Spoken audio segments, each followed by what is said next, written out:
안녕하세요. 카이성형외과 이준범 원장입니다.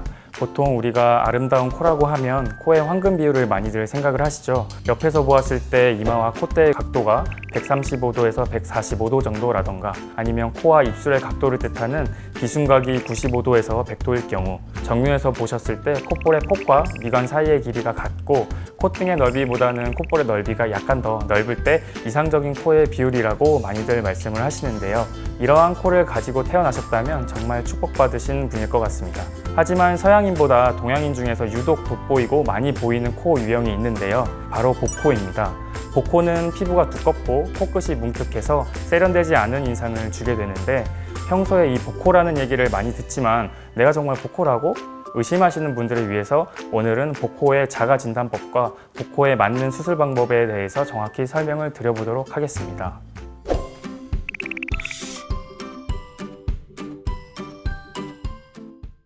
보통은 주변에서 복코라고 많이들 하시는데, 정말 복코인지 궁금하신 분들은 주목해서 체크를 해보시면 좋을 것 같습니다. 크게는 전체적으로 코가 큰 경우를 들 수가 있겠고요. 두 번째로는 코 자체가 좀 많이 낮으셔서 앞에서 봤을 때 코가 좀 넓어 보이는 경우도 있어요. 이런 경우도 많이들 복코라고 생각을 하시죠. 그게 아니고 실제적으로도 코끝의 연부 조직이라고 하죠. 코 밑에 살 자체가 두꺼우신 분들이라던가, 아니면 이 연골 자체가 좀 넓어서 많이 발달하신 분들에 대해서는 좀 많이들 코라고 설명을 드릴 수 있겠습니다. 이런 분들은 일반적인 코와 다르게 이 아랫날개 연골, 콧구멍을 이루는 이 날개 모양의 연골이 좀 옆으로 많이 퍼져 있거나, 아니면 두껍거나, 아니면 조직이 많이 있고 피부가 두꺼워서 코끝이 좀 뭉툭해 보이는 경우가 많습니다. 전체적으로 코 모양이 좀 뚱뚱하고 뭉툭한 복코를 가진 사람들은 상대적으로 세련된 이미지를 주지 못해서 외모 컴플렉스를 호소하시는 분들이 많이 있죠. 걱정하지 마세요. 복코에 해당되시는 분들도 복코 성형으로 충분히 슬림하고 예쁜 코를 만들 수 있습니다.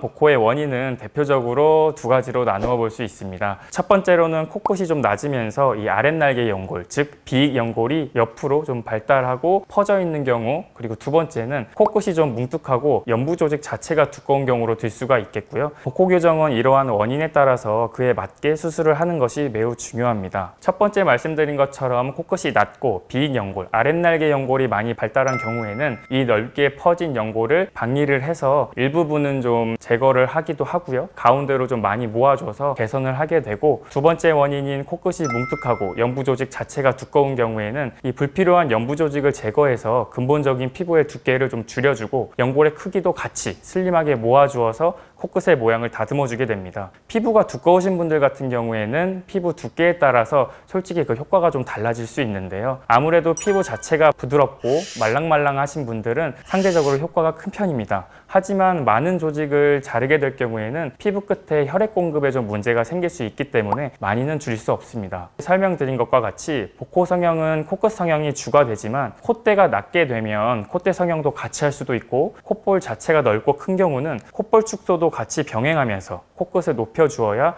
훨씬 효과가 배가 된다고 볼 수 있습니다. 이처럼 복코는 좀 까다로운 수술이기 때문에 여러 가지를 고려하셔야 합니다.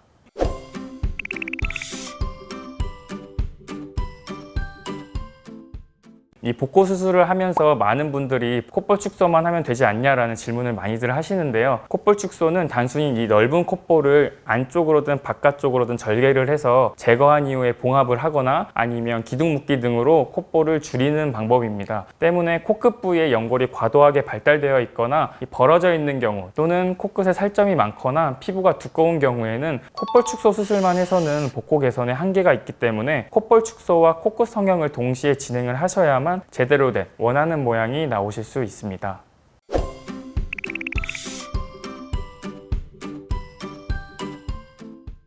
복코 수술이 보통 어렵다고 생각을 할 수는 있는데, 일반 코 성형에 비해서는 물론 콧대부터 코끝 그리고 콧볼까지 한꺼번에 개선을 해 주어야 하는 수술이기 때문에 난도가 높은 것은 사실입니다. 하지만 수술이 어렵다기보다는 복코를 수술하기 힘든 조건을 가지신 분들이 있는데요. 피부가 두꺼우면서 단단하신 분들 같은 경우에는 코 안쪽 피부와 조직을 아무리 제거를 하고 모아줘도 두꺼운 피부 때문에 겉에서 보았을 때 효과가 노력한 거에 비해서 많이 나타나지 않다는 것이죠. 이러한 분들은 의학 의학적으로 복코를 슬림하게 만들 수 있는 범위와 본인의 기대치를 절충해서 수술을 받는다면 본인이 만족할 만한 결과를 가지실 수 있으니 너무 걱정할 필요는 없으실 것 같고요. 최대한 예쁜 코를 만들기 위해서는 본인이 생각했던 코보다 좀 더 높고 화려하게 계획을 하신다면 충분히 개선이 가능하다고 생각합니다.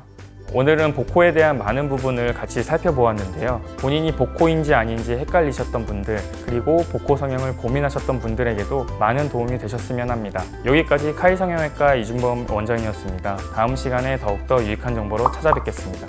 감사합니다.